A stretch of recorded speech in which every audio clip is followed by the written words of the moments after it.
Indian cinema ने हमें बहुत सारे एक्स्ट्रा ऑर्डिनरी और आइकॉनिक कैरेक्टर दिए हैं। ऐसे कैरेक्टर जो इम्पॉसिबल काम को भी बहुत ही आसानी से कर लेते हैं और हम एज अ ऑडियंस यह बिलीव भी कर लेते हैं कि our hero can do anything. जैसे आपको यह RRR वाला बाइक सीन याद होगा, भीम अपने हाथों से बाइक को घुमाकर फेंक देता है, या बाहुबली का यह सीन। आप जरा खुद सोच कर देखो, क्या यह कहीं से भी लॉजिकल या पॉसिबल है? लेकिन फिर भी एज अ ऑडियंस हम यकीन कर लेते हैं कि हमारा हीरो यह सारे काम कर सकता है। And I personally think this is not a bad thing, it's a achievement for Indian cinema, जिसका क्रेडिट हमें डायरेक्टर्स को देना चाहिए, क्योंकि उन डायरेक्टर के एक्सिक्यूशन इतनी अच्छी थी कि ऑडियंस ने बिना सवाल पूछे यह मान लिया कि यह सब हो सकता है। जैसे इन दोनों सीन में ही SS राजामौली के एक्सिक्यूशन का मैजिक है। उन्होंने ऐसा एंटीसिपेशन या टेंशन क्रिएट किया था इस दोनों सीन से पहले कि लोगों का ध्यान बस स्क्रीन पर था, ना कि लॉजिक पर। हालांकि हम इस वीडियो में SS राजामौली के कैरेक्टर के बारे में बात नहीं करेंगे, हम बात करेंगे प्रशांत नील के कैरेक्टर रॉकी भाई के बारे में, क्योंकि मुझे लगता है कि रॉकी भाई का जो कैरेक्टर है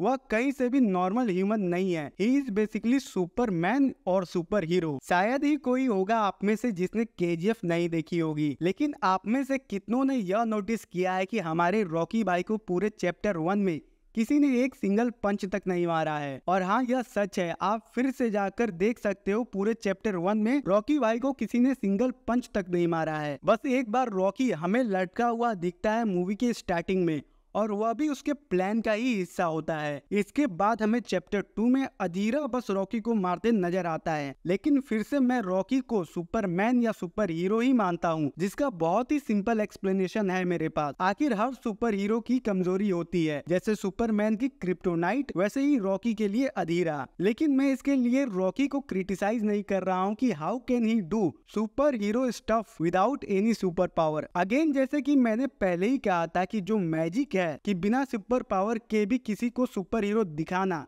यह बस इंडियन डायरेक्टर्स को ही आता है, which is actually great thing. लेकिन यह काम भी सारे इंडियन डायरेक्टर्स अच्छे से नहीं कर पाते हैं, क्योंकि यह काम भी बहुत ही ज्यादा मुश्किल है। इसीलिए हमें राधे मूवी खराब लगती है, वही KGF मास्टरपीस। या फिर जैसे अगर आपने जॉन विक देखा होगा, तो वह कैरेक्टर भी अकेले ही सबको मार देता है। लेकिन जॉन विक का 1 वर्सेस ऑल बहुत ही ज्यादा कन्विंसिंग इसलिए लगता है क्योंकि जॉन विक ने बहुत सी ऐसी चीजें सीखी है जो उसे लड़ने के समय काम आती है। वही रॉकी ने कोई ऐसी चीज नहीं सीखी है, और दोनों मूवीज की स्टोरी में यह डिफरेंस दिखता है। जहां जॉन विक की मूवी में स्टोरी पर काम नहीं किया जाता, बस एक्शन पर किया जाता है, वही KGF में स्टोरी को बहुत ही ड्रामेटिक तरीके से प्रेजेंट किया गया है, ताकि ऑडियंस रॉकी का जो वादा है अपनी माँ से सबसे अमीर और पावरफुल बनने का, बस उस पर ही ध्यान दे। अच्छा, मेरे मन में हमेशा एक सवाल आता है कि अगर रॉकी भाई और जॉन विक की फाइट हो गई तो कौन जीतेगा? हो सकता है इसके लिए मुझे बहुत ही ज्यादा हेट मिले, पर शायद मुझे लगता है कि जॉन विक रॉकी को हरा सकता है। खैर, आपको क्या लगता है इस फाइट में कौन जीतेगा? हमें कमेंट बॉक्स में जरूर बताइएगा।